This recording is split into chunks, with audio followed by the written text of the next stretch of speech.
মাকে শরণে তপসে ধরে নারায়ণী নমস্তে।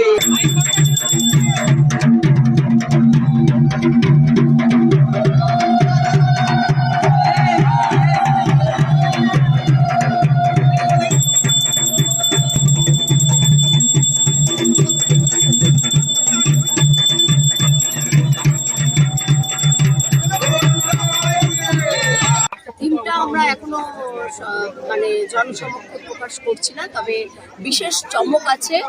আর সেটা মালদাবাসীর কাছে একদম যখন বোধনের বাদ্য বাজবে তখনই সবাই সেটা জানতে পারবে। এবার শিবাজির সঙ্গে 50তম দুরোৎসব, তার জন্য সত্যি সত্যি একটা মালদাবাসীর কাছে একটা বৃহত্তম চমক আছে বলে অবশ্যই ভীষণ আশাবাদী। আমরা বিগত দিনেও শিবাজি সংঘ মালদায় উত্তরবঙ্গে একটা বিশেষ স্থান অর্জন করে। এবারও আমরা আশা রাখবো যে যে সমস্ত বড় পুজোগুলো হয় তার মধ্যে উত্তরবঙ্গে শিবাজি সংঘ স্থান অধিকার করবে, এই আশা আমাদের প্রত্যাশা আছে।